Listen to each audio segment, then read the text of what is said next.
Hello hi friends, welcome to our channel. నేను మీ KMR.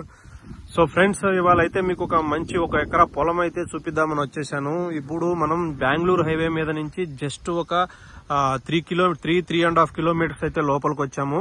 So ఇప్పుడు మనకి ఇప్పుడు చూస్తున్న మన ల్యాండ్ ఏదైతే ఉందో ఇది ఆల్రెడీ రోడ్ అనమాట. ఇది సో ఇదంతా కూడా రోడ్డు. ఈ రోడ్డు దగ్గర మనకి ఇది వచ్చేసి ఒక 20-25 ఫీట్ల రోడ్ ఉంటది ఇది. సో ఈ రోడ్డుకు ఇది యాక్చువల్ గా నక్షబాట అనమాట. సో ఈ రోడ్డుకే మనకు స్క్వేర్ షేప్ లో మనం ఇప్పుడు ఏదైతే చూస్తున్నామో ఇక్కడ జొన్న చేను వేసింది. సో మీరు అబ్జర్వ్ చేయొచ్చు క్లియర్ గా. సో ఇక్కడ ఇది ఏదైతే ఇక్కడ ఒక చెట్టు ఉంది చూడండి, సీతాఫలం చెట్టు. సో ఇక్కడ ఈ బాక్స్ లాగా తీసుకొని ఆ చెట్టు ఏదైతే మనకు కనబడుతుందో ఇట్లా 1 ఎకరా పొలం అయితే మనకు వచ్చేసింది.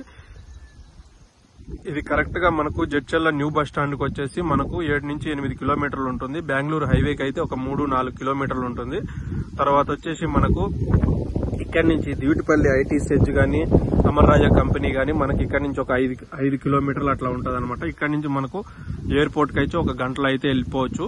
ఒక 50-55 కిలోమీటర్లు అయితే వస్తుంది ఎయిర్పోర్ట్ కు, హైదరాబాద్ ఎయిర్పోర్ట్ కు. రాబోయే రీజనల్ రింగ్ రోడ్ కి అయితే జస్ట్ మనకు వచ్చేసి ఇక్కడ నుంచి ఒక 20-25 కిలోమీటర్లు రావచ్చు. సో ఇటు ఒక జస్ట్ అరౌండ్ ఒక 10 కిలోమీటర్స్ అట్లా వెళ్తే భూత్పూర్, 5 కిలోమీటర్స్ వెళ్తే భూత్పూర్, 10 కిలోమీటర్స్ వెళ్తే మహబూబ్ నగర్ వచ్చేస్తాయి అనమాట. సో ఓవరాల్ గా చూసుకుంటే మంచి పొలము. ఇక్కడ మీకు ఇంకోటి ఏంటంటే ఇది ఇక్కడ మీకు అక్కడ ఏదైతే గట్టులా కనబడుతుందో అది కరివెన్న రిజర్వాయర్ అనమాట. సో ఫ్యూచర్ లో ఇది మంచిగా టూరిజం గా కూడా డెవలప్ అయ్యే అవకాశం ఉంది. 1 ఎకరా అయితే మంచి పొలము తక్కువలో అయితే వచ్చేసింది ఫ్రెండ్స్. సో ఇంట్రెస్ట్ ఉంటే కాల్ చేయండి పూర్తి వివరాల కోసం. నా నంబర్ అయితే ఇస్తాను ఫ్రెండ్స్. Thank you.